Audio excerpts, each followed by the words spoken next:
7 fondations pour construire bien ta vie. La première fondation, c'est l'acceptation et la clôture du passé. Aujourd'hui, plusieurs personnes n'arrivent pas à s'accepter. Pourquoi? C'est parce que ce qu'ils voient et leur vie, son entourage l'interpelle toujours que tu ne peux pas y arriver, tu es la mauvaise personne, regarde ta vie, ainsi de suite. Mais j'aimerais simplement te signaler ici présent, tu n'es pas le résultat de ce que les hommes pensent de toi, mais tu es le résultat de ce que Dieu dit de toi. Ne cherche pas à compliquer la vie par rapport à des mauvaises informations que tu accumules matin, midi, soir. N'écoute pas des mauvais conseils ni les découragements des gens. Sois seulement concentré en sachant si bien que tu es l'unique de ta génération et en ton genre. Pourquoi? Parce que tu n'es pas deux au fait, tu es seul. Alors, ici, il faut s'accepter. Accepte la situation que tu traverses. Accepte ta vie d'aujourd'hui. Pourquoi? Parce que lorsque tu oublies d'accepter cela, c'est difficile de changer. On peut que changer la chose qu'on accepte.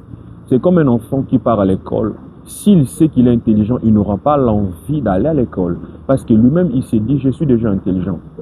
Mais s'il ose d'aller à l'école, c'est parce qu'il sait que je peux apprendre. J'accepte que je ne suis pas encore à la mesure de comprendre ça. Et X ou Y chose, c'est l'une des raisons, je pars à l'école pour apprendre.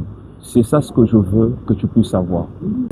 Et n'oublie pas de clôturer ton passé. Le passé ne reviendra plus jamais. Le passé est déjà passé. Tire des leçons, prends des expériences et avance. La deuxième fondation, c'est les bilans critiques et la clarité d'esprit. Exactement qui tu es.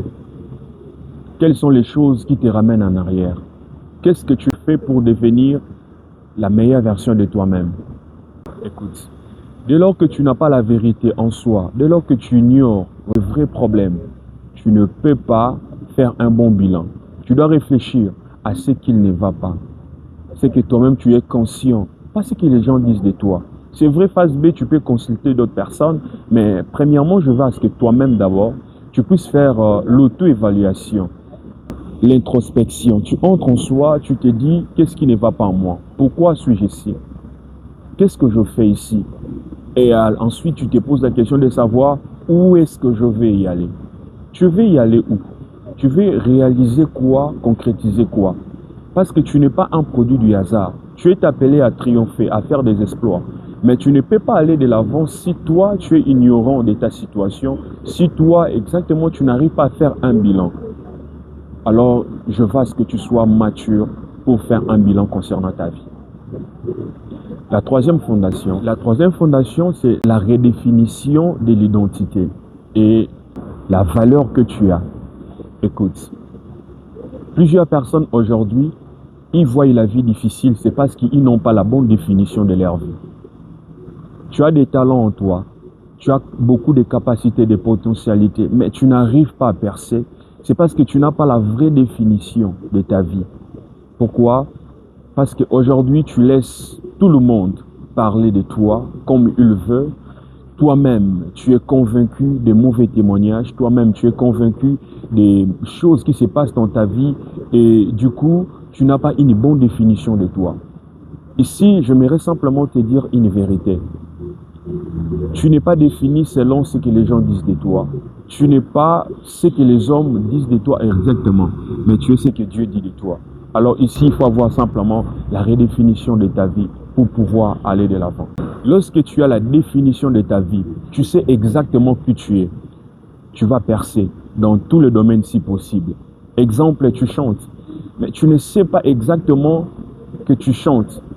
Exemple, tu as les dons de la musique. Mais comme les gens te définissent déjà mal, et du coup, toi, tu n'as pas la capacité de pouvoir exploiter ces dons. C'est parce que tu as une mauvaise définition de toi. Alors, écoute, réfléchis bien, sois posé pour connaître la bonne et la vraie définition de ta vie. Et ne perds pas tes valeurs. Ce n'est pas le manque de quoi que ce soit qui va te pousser à perdre tes valeurs. Sois conscient. Merci. La quatrième fondation, n'arrête jamais d'apprendre. Il faut être un éternel apprenant. Aujourd'hui, le monde va tellement si vite. Il y a beaucoup d'innovations, il y a beaucoup de technologies aujourd'hui. Il y a même l'invention de l'IA. Et puis, il y a des mises à jour qui se passent. tu dois être toujours informé, au courant de cela. Pourquoi? Parce que lorsque tu as du mal à apprendre, tu auras aussi du mal à avancer. Parce qu'on peut qu'avancer avec de nouvelles bases, de nouvelles technologies, de nouvelles connaissances, de nouvelles compétences. J'aimerais simplement t'interpeller de pouvoir comprendre l'importance de l'apprentissage. Apprends. Aujourd'hui, on a plus de capacités d'apprendre, même en ligne, même sur YouTube. Il y a tout dedans. Tu ne sais pas préparer. Va sur YouTube, apprends. Tu ne sais pas parler. Va sur YouTube, apprends. Tu ne sais pas, je ne sais pas moi, dans tous les domaines si possibles de la vie, YouTube est là pour nous éduquer. YouTube, ce n'est pas seulement pour regarder des séries, ce n'est pas seulement pour regarder des films, mais aussi pour apprendre. La cinquième fondation, la formulation d'une nouvelle vision. Ici, la vision, ce n'est pas l'ambition. La vision, c'est ce qui va te pousser à concrétiser ce que les parents, ce que tes frères et sœurs n'ont pas pu faire. La vision, ce n'est pas le fait de copier ce que l'autre a fait, non.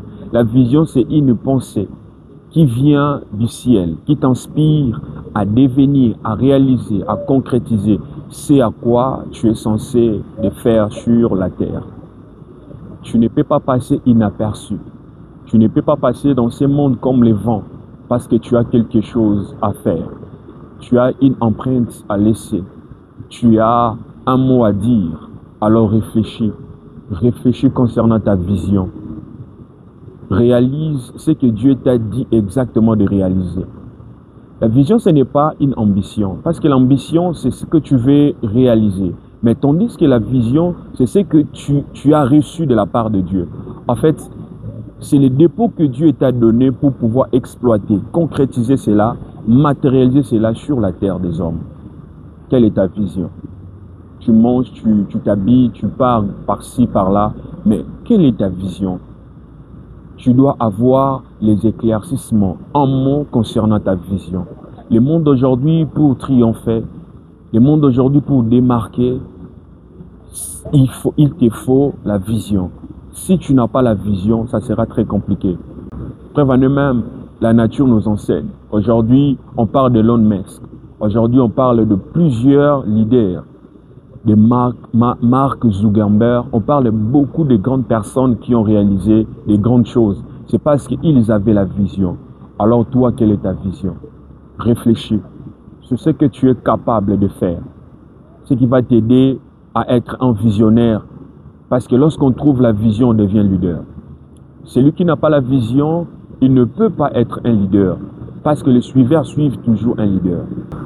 La sixième fondation, c'est le nettoyage de l'entourage, est-ce que l'environnement.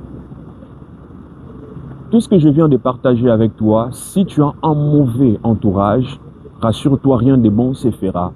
Tu ne peux pas, tu ne pourras pas réaliser toutes les choses si possibles parce que ton entourage te freine, ton entourage te dérange d'accélérer, d'aller de l'avant. Alors, en ce jour, je veux à ce que tu sois mature, de nettoyer ton entourage, de réfléchir qui t'apporte quelque chose et qui enlève en toi quelque chose. Choisis des bonnes personnes, des hommes capables de te soutenir, des hommes capables de t'aider, d'aller de l'avant, de concrétiser, de réaliser des grandes choses. C'est ça l'entourage qu'il te faut. Des hommes qui t'apportent quelque chose, des personnes matures, des personnes qui sont là pour te motiver, pour te dire c'est possible, tu peux y arriver. Non des personnes qui t'amènent dans des bars, dans des hôtels, dans des boîtes de nuit pour pouvoir passer le temps, pour tuer le temps. Non, il faut choisir ton entourage parce que là j'avance. Si tu as un mauvais entourage, tu auras toujours des mauvaises pensées. Car un mauvais entourage amène toujours les ennuis.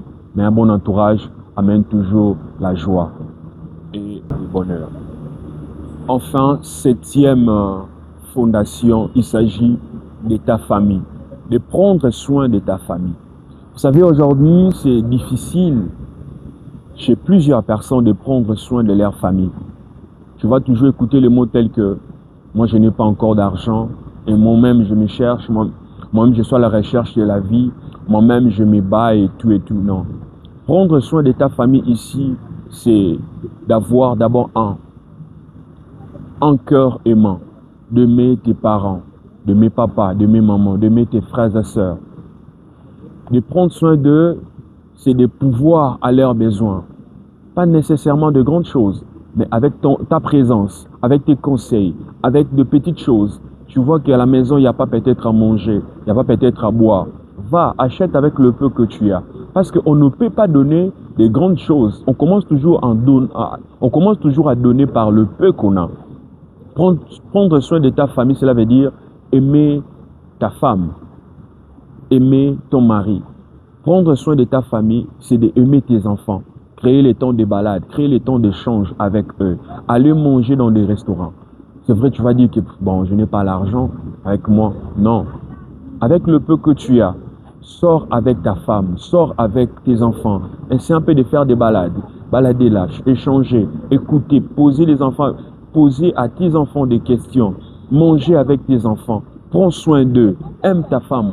Mon frère, moi qui te parle aujourd'hui, j'ai commencé à réaliser l'importance des parents dans ma vie.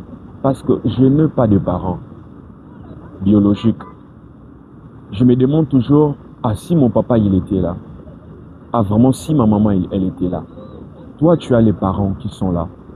Fais l'effort de les aimer, donner les cadeaux, les appeler. Ils sont loin de toi, il faut les appeler, les appels vidéo, les appels en audio. C'est ainsi que tu vas créer une forme de bonheur en toi. Alors là, je t'invite de pouvoir les aimer de tout ton cœur. Et ne manque pas la vie de prière. La prière avant tout. La prière avant tout. Dans tout ce que je viens de partager ici, je voulais conclure par la vie de prière. Je voulais conclure cela par la vie de prière. Si tu ne pries pas, rien de bon se fera. Si tu ne pries pas, tu vas manquer beaucoup de bonnes choses. Alors n'oublie pas qu'il y a un Dieu qui nous regarde. Il y a un enfer à éviter et un ciel à gagner. Il faut croire en Jésus-Christ comme Seigneur et Sauveur personnel. Merci, c'est Adam Herjou. Comme toujours, n'aimez pas ton bonheur dans la poche de quelqu'un. Merci.